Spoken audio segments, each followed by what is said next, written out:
Hablar de Venezuela es hablar realmente de un país diverso, múltiple, pero que en definitiva a la hora de tomar decisiones acerca de lo que es el futuro del país, uno tiene que plantearse si todo lo que hemos hecho como Venezuela petrolera es la Venezuela que a futuro podemos tener. Ya en la actualidad estamos viviendo esa confrontación permanente entre esa Venezuela histórica, y digo histórica porque ya tenemos más de 80 años, 90 años con un modelo que está desde mi punto de vista haciendo aguas, y esta otra Venezuela que ha quedado un tanto rezagada, pero que en la medida que nos vamos adentrando en el siglo XXI, vamos viendo los nuevos retos del siglo XXI, el cambio climático, la necesidad de volver a lo local, pensar globalmente y actuar localmente, nos obliga a decir qué ha pasado con esa Venezuela que ha estado como invisibilizada durante estos 90 años por el efecto petrolero. Venezuela es esa discusión, Venezuela es la necesidad de que emerja o reemerja, porque recordemos que nosotros, bueno, tenemos 90 años de petróleo, pero este país fue agrícola, fue cafetero, cacautero, fue productor de ganado hasta el siglo XIX. Posteriormente emergió esta Venezuela petrolera y quizás jamás nunca pudimos resolver del todo, y todavía no lo hemos resuelto. Uno tendría que decir, no pudimos resolver, no hemos podido resolver, tendríamos que decir del todo ese acertijo que nos dejó Arturo Uslar cuando nos habló de la siembra del petróleo. Y a lo mejor por ahí tendríamos que empezar. ¿Qué significa la siembra del petróleo? Eso ha sido un oxímoron que nos ha venido acompañando desde el año 36, desde antes del nacimiento de la democracia plena que tuvimos a partir de los años 60 y que ha estado como una espada de Damocles en la conciencia del venezolano de eso de sembrar el petróleo. ¿Qué quería decir Arturo Uslar con la necesidad de sembrar el petróleo? Bueno, sencillamente que el petróleo no iba a ser, y así estaba vislumbrado cuando en el periódico La Esfera, un periódico oficial del gobierno de turno, recordemos que Arturo Uslar Pietri fue ministro de Eleazar López Contreras cuando formuló este acertijo. Se dice que fue realmente una idea de Adriani, que era el ministro de Economía, pero al final fue Arturo Uslar quien lo publicó, quien lo difundió, quien lo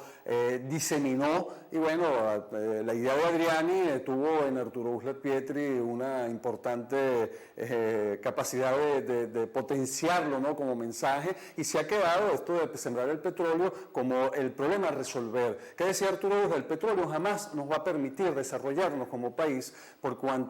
hace parte de una Venezuela exógena, una Venezuela que tiene que vender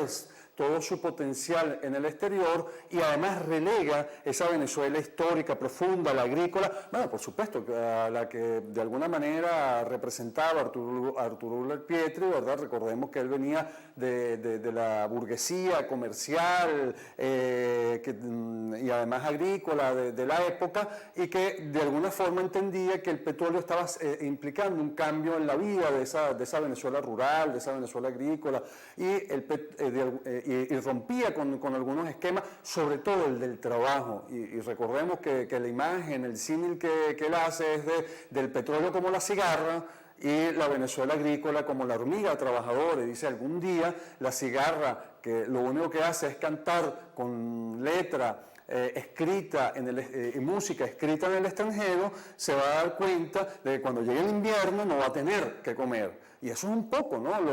el problema que tenemos, porque evidentemente, y el país ha vivido de las vacas gordas y de las vacas flacas, del petróleo, y siempre estamos de alguna forma en el limbo, ¿no?, de no saber hasta dónde nos puede alcanzar la cobija. Otros países lo han resuelto de una mejor manera, pero en Venezuela vivimos con la espada de Damocles de la siembra del petróleo, cosa que no ha podido. Los noruegos han podido sembrar su petróleo en fondos de pensiones, y el petróleo le ayuda a para mejorar las condiciones de vida, sobre todo en un país de 5 millones de habitantes, 6 millones de habitantes como es Noruega, donde no se podría, y con una base etaria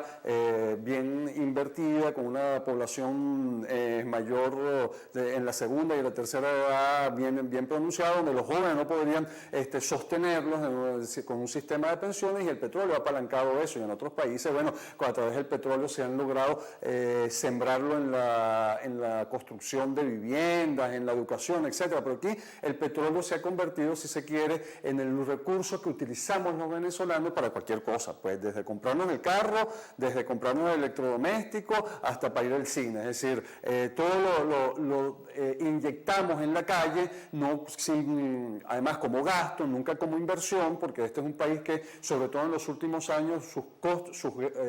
inversiones de bienes de capital han disminuido frente a la importación masiva de bienes perecederos, sea alimentos, sea artículos electrodomésticos. Hay una campaña ahora de un banco que nos va a dar, o les va a dar a algunos una tarjeta, ¿verdad?, para que puedan,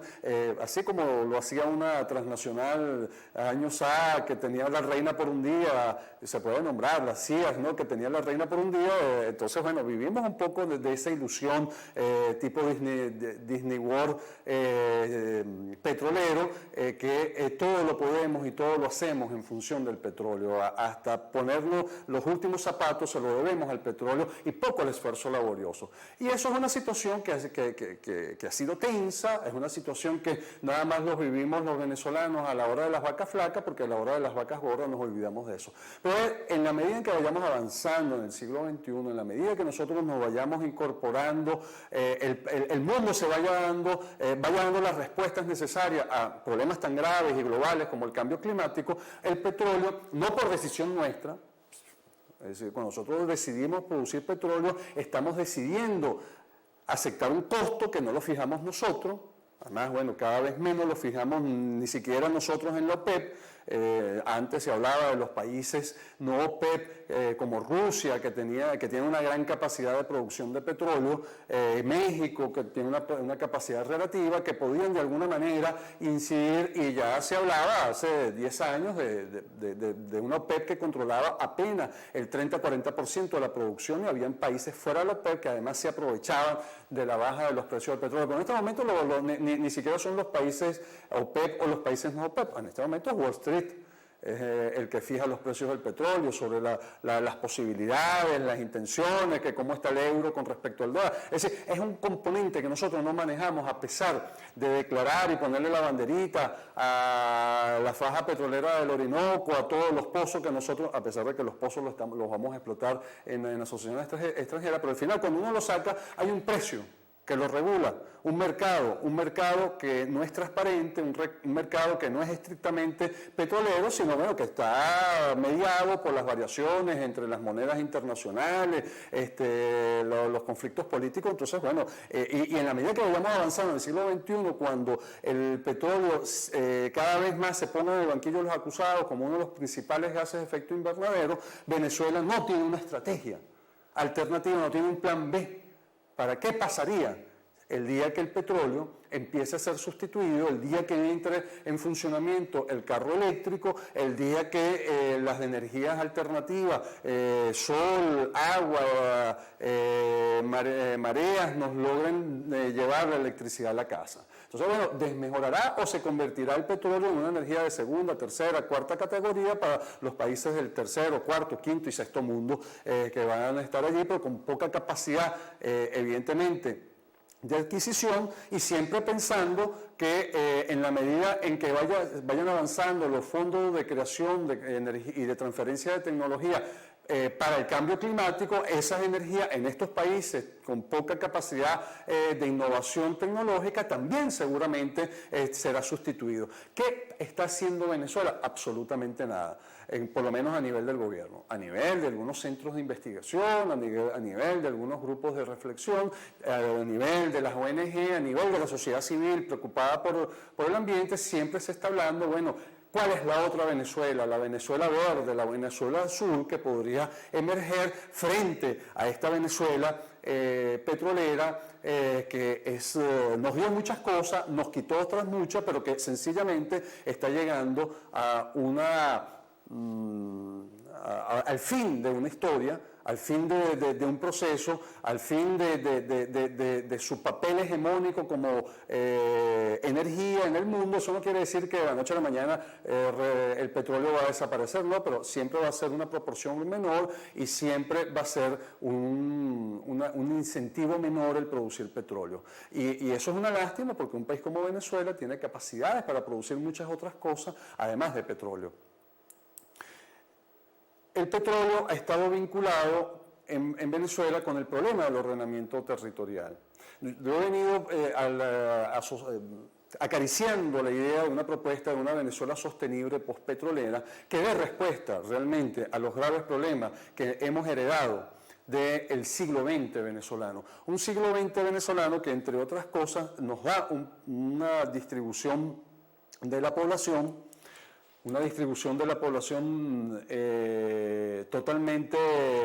desequilibrada. Un 60% de nuestra población vive en esta franja norte costera, donde están nuestras montañas, donde están nuestras costas caribe. Un 30% de la población vive en esta Venezuela intermedia, la Venezuela llanera, del piedemonte y de las grandes planicies del occidente, sobre todo del occidente y del oriente del país. Este 10% del país que vive en la Guayana venezolana, en el Delta, en el estado Bolívar, en el estado Amazonas, y que corresponde, ¿verdad?, a una Venezuela que pareciera que todavía hay que dejarla en observación, en estudio, no repetir errores como en el pasado se intentaron con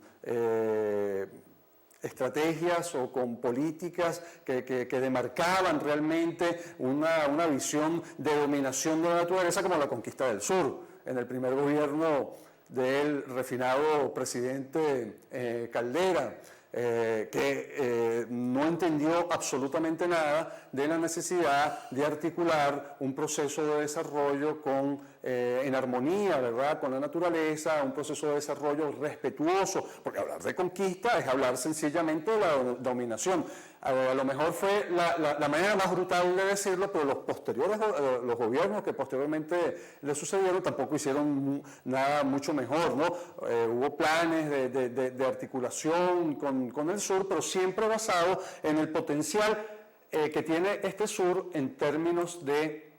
recursos mineros. Recordemos todas las opciones de recursos metálicos que tenemos aquí alrededor de los Pijiguaos y en general en el norte del estado Bolívar, pero también los recursos auríferos que tenemos tanto en el estado Bolívar, pero también en el estado Amazonas. Se habla de grandes recursos estratégicos, se habla del uranio enriquecido, se habla de las nuevas tribus. Hay toda unas fábulas que no se han logrado comprobar del todo. Eso no quiere decir que las nuevas tribus no estuviesen en algún negocio importante, y a lo mejor no era nada más la catequización de los indígenas, sino que evidentemente se establecieron y el interés que se tiene ahora de esta asociación, esta vinculación estratégica con Irán, país productor, puede ser que realmente nos está, pero no hay ningún estudio que nos diga que realmente hay uranio. Se presume que puede haber, poco por las condiciones geológicas. Entonces, cuando se ha visto el sur, se ha visto como factor de dominación o factor estratégico para la extracción de recursos, pero poco se ha valorado esta Venezuela, ¿verdad?, verde, que tendríamos como una gran opción. Pero tampoco se ha valorado la Venezuela azul, ¿verdad?, la Venezuela azul que se proyecta en el Mar Caribe y en este componente que tenemos en nuestras costas en el Atlántico, que son 700.000 kilómetros cuadrados, es prácticamente equivalente a más de 2/3 de nuestro territorio terrestre, nuestros 917.000 kilómetros cuadrados, que hacen parte de nuestra expresión territorial, pero esa Venezuela azul tan importante y tan equivalente está totalmente desconocida. Esos son grandes recursos que nosotros tendríamos a un futuro, tendríamos que seguir explorando, tanto lo que es el sur, ¿verdad?, el corazón que nos permite adentrarnos hacia el continente, hacia Colombia, hacia Brasil, como esta Venezuela marítima, esta Venezuela azul que nos proyecta hacia el Caribe y que nos permite vincularnos hacia África y hacia Europa y podríamos darnos un gran contenido. Eso todavía debería estar en estudio. Lo que sí sabemos es, sin embargo, que en esta Venezuela intermedia, en esta Venezuela donde en algún momento, por lo menos hasta el año 2007, se apostó con el gobierno apostó, cuando digo se apostó, el mismo gobierno apostó con el eje Orinoco-Apure y con el eje Norte Llanero, se hicieron los estudios y se evaluaron posibilidades y es ahí donde nos permite llegar a una confrontación más clara entre lo que es la Venezuela ambiental y lo que es la Venezuela petrolera. Antes de entrar en esta comparación Venezuela ambiental, Venezuela petrolera, nosotros tenemos que tener evidentemente un marco de referencia. Y ese marco de referencia no puede ser otro que el desarrollo sostenible. Los venezolanos tenemos que entender que más allá de las discusiones políticas que puedan estar surgiendo entre un bando que dice defender la libertad, el mercado y no sé qué otras cosas, y otro bando que dice defender al Estado y a la sociedad, hay un camino intermedio que es el desarrollo sostenible. Yo lo he dicho varias veces, lo voy a volver a repetir otra vez. Nosotros tenemos en el artículo 128 de la Constitución nuestra guía de ruta, nuestra hoja de ruta para llegar a una concepción, a un modelo de desarrollo que sustituya los males o que nos permita responder a los males que nos dejó la tradición petrolera, pero que al mismo tiempo nos abra de las perspectivas del siglo XXI. Y en ese artículo 128 dice que el país debe orientarse a través, ¿verdad?, de políticas sustentadas, establecidas, elaboradas en el marco de la sostenibilidad, en el marco del desarrollo sostenible, en el marco de la propuesta originaria de nuestro futuro común, de la Comisión Brundtland, donde participaron países socialistas, países comunistas para la época, países capitalistas, países del primer mundo, países del segundo mundo, países del tercero, cuarto y quinto mundo, y se pusieron de acuerdo en decir: el capitalismo que hoy tenemos no nos sirve, el capitalismo del primer mundo no lleva a ningún lado, el socialismo, el comunismo del segundo mundo, estamos hablando de los años 80, donde todavía existía el muro de Berlín, donde sí habían países bajo la órbita soviética, China, Vietnam, países comunistas. Entonces, que era el segundo mundo, no nos ayuda a nada tampoco, se han fracasado, lo único que han tratado de repetir bajo la égida del Estado, bajo la orientación del Estado, los desmanes que los empresarios, los dinosaurios del capitalismo hacen. Entonces, ni uno ni el otro nos lleva a ningún lado y hay que acometer una visión alternativa del desarrollo, y esa visión del desarrollo tiene que ser etiquetada como sostenible, como duradero, porque si algo ha caracterizado al desarrollo en general del siglo XX en el mundo es el carácter no duradero, ¿verdad?, de las innovaciones, de la necesidad del cambio constante. Entonces, se pretende que un desarrollo, para que sea sostenible, para que sea alterno, tiene que ser duradero, tiene que ser para toda la vida. Hay un artículo muy interesante que escribió Eduardo Galeano, una reflexión que él se hace siendo de un país pequeño como Uruguay, que además de pequeño, es un país que no está realmente imbuido dentro de esta lógica del consumo, pero él de todas maneras dice que, preocupado por las nuevas generaciones de uruguayos, decía: lo que pasa es que, claro, yo soy distinto a ustedes porque a mí me formaron en una sociedad donde las cosas se compraban, ni siquiera para toda mi vida o para toda la vida del que la compraba, sino para que los herederos la pudiesen usufructuar. Eso rompe totalmente con un esquema, ¿verdad?, de consumo basado en la necesidad del cambio constante. Este es un país, y en el mundo en general se cambian los celulares cada 3 meses, cada vez que hay un nuevo modelo, y cada vez que nosotros cambiamos un celular no sabemos todos los perjuicios que estamos o llevando al ambiente, porque eso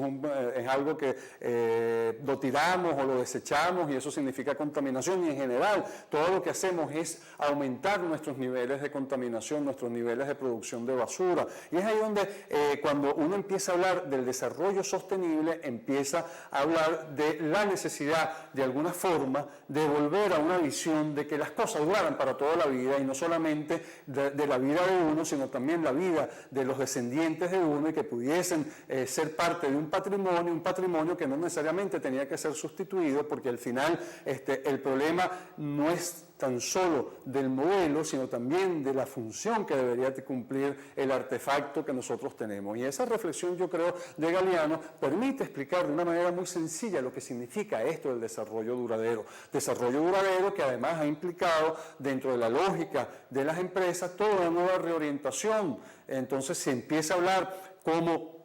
dentro de las ISO, que son la manera estandarizada de medir el desempeño de las empresas, de ISOs que tienen que ver con el ciclo de vida de los productos. Es decir, ya no es solo importante producir, sino tratar también de ver hasta dónde llega y cómo hacemos con el consumo final. Entonces,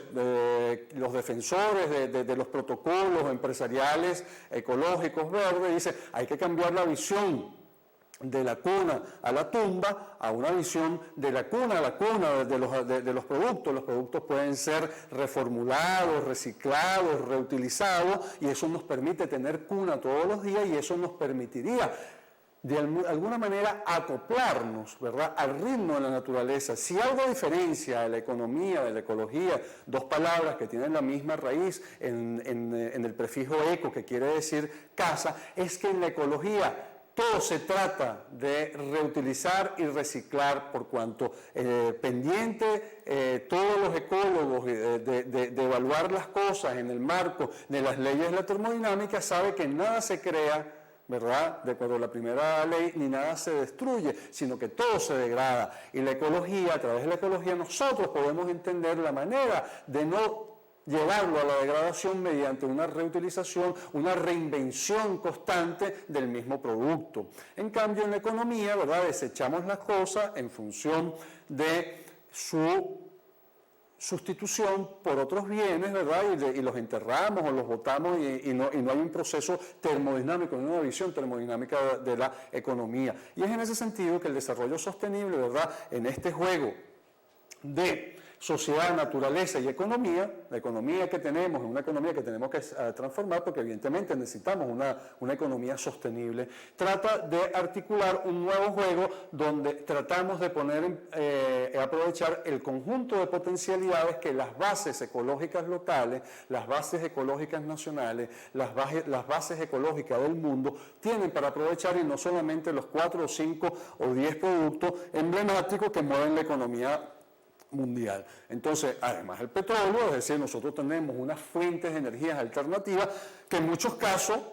no tienen nada que envidiar con respecto a la eficiencia, eficacia y efectividad de producir energía del mismo petróleo. Entonces, bueno, lo que pasa es que, bueno, está en un nivel todavía de prototipo, que el petróleo tiene 200, 150 años, 100 años, bueno, en general los hidrocarburos tienen 300 años de estudio, y en ese sentido hay que hacer todavía muchos estudios, pero es el potencial que tenemos. Y en esto del desarrollo de la sostenibilidad empieza a ser importante, ¿verdad? Como les decía, el artículo 128 de la Constitución venezolana nos obliga a orientar nuestras políticas, ¿verdad?, en función